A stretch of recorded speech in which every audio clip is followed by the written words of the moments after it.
शिक्षा के मंदिर में बड़ा कांड, शर्मसार हुई इंसानियत, कांप जाएगी रूह। महाराष्ट्र के ठाणे जिले से एक ऐसी घटना सामने आई है जिसने हर संवेदनशील दिल को झकझोर दिया है। शिक्षा का मंदिर कहे जाने वाले स्कूल में मासूम बच्चियों को शर्म और अपमान की जिस भट्टी में झोंका गया वह किसी त्रासदी से कम नहीं। मामला शाहपुर तालुका के एक ट्रस्ट द्वारा संचालित स्कूल का है, जहां मंगलवार 9 जुलाई को वॉशरूम में खून के धब्बे मिलने के बाद जो कुछ हुआ वो कानून, नैतिकता और इंसानियत तीनों का मजाक था। ठाणे के एक स्कूल से बहुत ही हैरान कर देने वाली घटना सामने आई। स्कूल की प्रिंसिपल और एक आया को बुधवार 10 जुलाई को पुलिस ने गिरफ्तार कर लिया।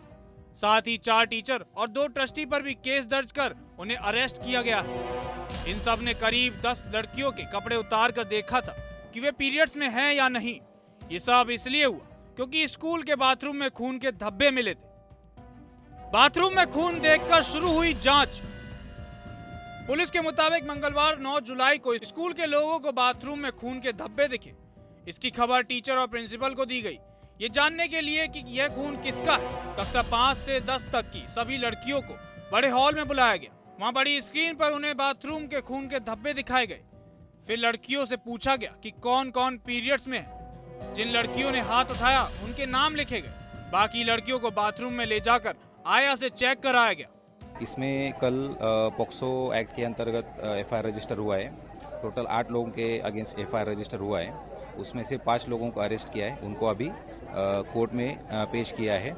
बाकी लोगों को भी अरेस्ट करेंगे। क्या इसके पहले ऐसी शिकायत पुलिस को मिली थी या पहली बार ऐसी? कल पहली बार ऐसी शिकायत मिली। जैसे हमें शिकायत मिली, मैं खुद में हमारे सीनियर पीआई को लेके हम स्कूल में पहुंचे।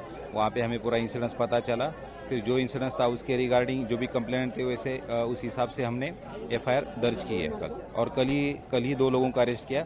आज सुबह 3 लोगों को अरेस्ट किया। उसमें कुल 5 लोग अरेस्ट हुए। टोटल 5 लोगों को अरेस्ट किया, 3 लोग बचे। ठीक है। लड़की से जबरदस्ती की गई। एक शिकायत करने वाली मां की बेटी से प्रिंसिपल ने पूछा था कि वह पैड का इस्तेमाल क्यों कर रही है जबकि वह पीरियड्स में नहीं है।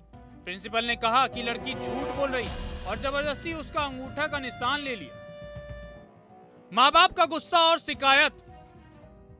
जब लड़कियां घर पहुंचती हैं तो वे रो रही थी और उन्होंने अपने माँ बाप को सब कुछ बताया। बुधवार 10 जुलाई को कई माँ बाप ने स्कूल के सामने नारेबाजी की और मैनेजमेंट तथा टीचरों की सजा की मांग की। एक मां ने कहा कि इस काम से लड़कियों को मानसिक परेशानी हुई, तो वहीं एक माँ बाप ने स्कूल प्रिंसिपल, 4 टीचर, आया और 2 ट्रस्टी के खिलाफ थाने में रिपोर्ट लिखाई। सभी पर बच्चों के साथ गलत काम करने का केस दर्ज हुआ है। लेकिन एक बड़ा सवाल ये भी है कि क्या ऐसे स्कूल दोबारा से बच्चों को सुरक्षित माहौल दे सकते हैं? कुछ ऐसे सवाल भी हैं जिनका जवाब बेहद ही जरूरी है। हमारा आपसे सवाल है कि क्या पीरियड्स अब भी तथ्य जांच का विषय है? क्या संवेदनशीलता स्कूल प्रशासन की ट्रेनिंग में शामिल नहीं होती? क्या ट्रस्ट को अब भी स्कूल चलाने की इजाजत मिलनी चाहिए?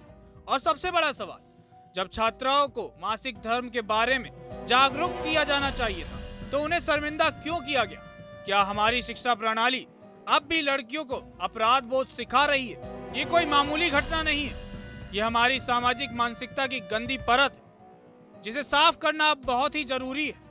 जो बच्चियां स्कूल में ज्ञान लेने गई थी उनके हिस्से गर्व और लज्जा की जांच क्यों आई? शर्म आती है कि 2025 में भी मासिक धर्म को अपमान समझा जाता है और बच्चियों से कपड़े उतरवाकर साक्ष्य जुटाए जाते हैं। इन सभी सवालों का जवाब आप हमें कमेंट सेक्शन में जरूर दें।